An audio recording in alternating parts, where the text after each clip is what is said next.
കല്യാണത്തിന് ശേഷം കോഴിക്കോടുള്ള എൻ്റെ ആദ്യത്തെ ഉത്സവമാണ് കേട്ടോ. ഇവർക്ക് ഇവിടെ ഉത്സവം എന്ന് പറഞ്ഞാൽ ഭയങ്കര ആഘോഷം കാര്യങ്ങളായിരിക്കും.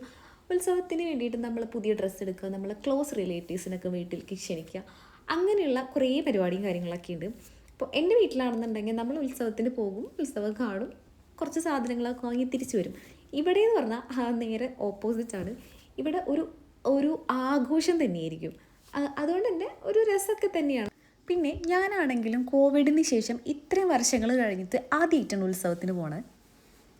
അപ്പോൾ ഇവർക്കിവിടെ 6 ദിവസത്തെ പരിപാടികളായിരുന്നു ഉത്സവത്തിന് ഉണ്ടായിരുന്നത്. പിന്നെ നമ്മുടെ നാട്ടിലത്തെ ഉത്സവമായതുകൊണ്ട് തന്നെ നമ്മൾ ഈ 6 ദിവസം വൈകുന്നേരം പോയിട്ടുണ്ടായിരുന്നു. ആദ്യത്തെ ദിവസം കൊടിയേറ്റാണ് ഉണ്ടായത്.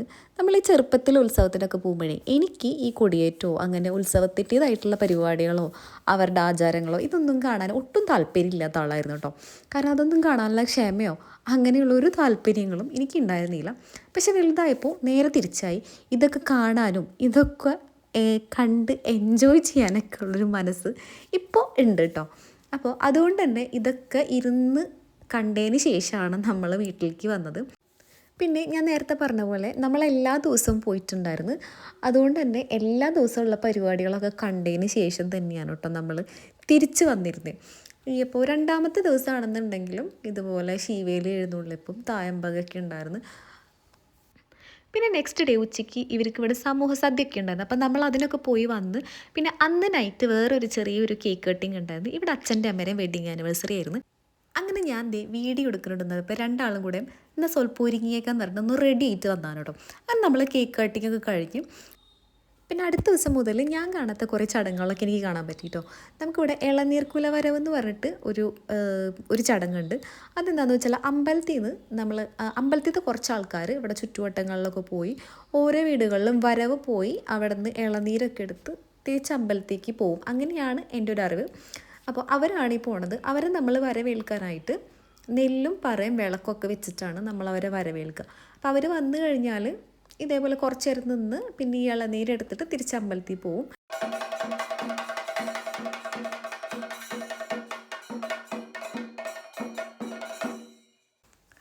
അപ്പോൾ ഇതാ ഈ വീട്ടിൽ നിന്നാണ് ഏറ്റവും ലാസ്റ്റ് വരവ് പോണത്. ഇവിടെ നിന്നാണ് മെയിനായിട്ട് എന്തൊക്കെയോ ചടങ്ങും കാര്യങ്ങളൊക്കെ ഉള്ളത്. അപ്പോൾ ഇവിടെ നിന്ന് അതെല്ലാം കഴിഞ്ഞതിന് ശേഷം നേരെ എല്ലാവരും കൂടെ അമ്പലത്തേക്ക് പോവുകയാണ് ചെയ്യണത്.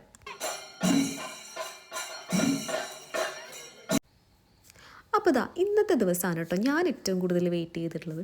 കാരണം എന്താണെന്ന് വെച്ചാൽ ഞാൻ ഈ സ്കൂളിൽ പഠിക്കുന്ന സമയം മുതലേ നമുക്ക് പഠിക്കാനുള്ള ചെറിയൊരു പോർഷനായിരുന്നു തെയ്യം തിറ കലാരൂപങ്ങളെ പറ്റി. അപ്പോൾ അന്ന് മുതൽ എനിക്കിത് ഭയങ്കര ഇഷ്ടമായിരുന്നു കാണാനായിട്ട്. പക്ഷെ കാണാനുള്ള സാഹചര്യം ഉണ്ടായിട്ടില്ല. കാരണം ഞാൻ ജനിച്ചതും വളർന്നതും തൃശ്ശൂരായതുകൊണ്ട് തന്നെ പിന്നെ ഇത് നടക്കുന്നത് മലബാർ ഏരിയയിലാണല്ലോ. അപ്പോൾ അതുകൊണ്ട് തന്നെ ഇത് കാണാനായിട്ട് ഇങ്ങോട്ട് വന്നിട്ടുമില്ല. അങ്ങനെ ഇരിക്കുമ്പോഴാണ് ഉത്സവത്തിൻ്റെ ഇതുണ്ടെന്ന് പറഞ്ഞു. അപ്പോൾ വിചാരിച്ച് എന്തൊക്കെ തന്നെയായാലും ഇത് വന്ന് കാണണമെന്ന്. അങ്ങനെ നമ്മൾ രാത്രി ഒരു 2:30 ആയപ്പോൾ ഇത് കാണാനായിട്ട് വന്നിട്ടുണ്ടായിരുന്നു. അപ്പോൾ അതിൻ്റേതായിട്ടുള്ള കുറേ അവരുടേതായിട്ടുള്ള പല രീതികളും പല ആചാരങ്ങളൊക്കെയാണ് ഇപ്പോൾ നടക്കണേ. അപ്പം അതെല്ലാം കണ്ട് നമ്മൾ പിന്നെ ഒരു 6 മണി വെളുപ്പിനൊരു 6 മണിയായി ഇതെല്ലാം കഴിഞ്ഞപ്പോൾ. പിന്നെ അടുത്ത ദിവസമാണ് നമ്മുടെ മെയിൻ ഉത്സവം വരുന്നത്. നമ്മൾ നേരത്തെ പറഞ്ഞ പോലെ നമ്മൾ വിളിച്ച റിലേറ്റീവ്സും അങ്ങനെയുള്ള എല്ലാവരും വരുന്നത് ഇന്നത്തെ ദിവസമാണ് കേട്ടോ. അപ്പം നമ്മൾ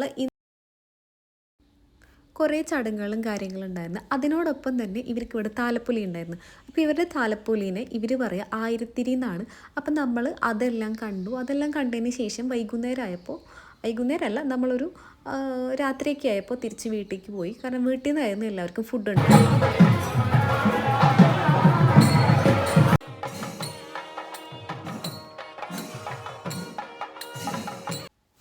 പിന്നെ ഞാൻ നേരത്തെ പറഞ്ഞ പോലെ നമ്മൾ വിളിച്ച റിലേറ്റീവ്സ് എല്ലാവരും എത്തിയിട്ടുണ്ടായിരുന്നു കേട്ടോ. അപ്പം നമ്മൾ എല്ലാവരും എത്തി അവരെല്ലാവരും ഫുഡ് കഴിച്ചിട്ടാണ് കേട്ടോ തിരിച്ച് പിന്നെ വീട്ടിലേക്ക് പോയത്. പിന്നെ ഉത്സവത്തിന് എൻ്റെ അമ്മയും വന്നിട്ടുണ്ടായിരുന്നു കേട്ടോ. അപ്പോൾ നെക്സ്റ്റ് ഡേ അമ്മേനെ തിരിച്ച് ബസ് സ്റ്റാൻഡിൽ കൊണ്ടുവിടാണ് തിരിച്ച് പോകാനായിട്ട്. അത് കഴിഞ്ഞ് നമ്മൾ പിന്നെയും വൈകുന്നേരമായപ്പോൾ തിരിച്ചു വന്നു. അപ്പോൾ ഉത്സവം എല്ലാം കഴിഞ്ഞ് ഇന്നാണ് ലാസ്റ്റ് ആറാട്ടിൻ്റെ ദിവസം. അപ്പോൾ അന്ന് നമ്മൾ വന്ന് ഇതൊക്കെ കണ്ടു കഴിഞ്ഞതിന് ശേഷം പിന്നെ തിരിച്ച് വീട്ടിൽ പോയിട്ടോ.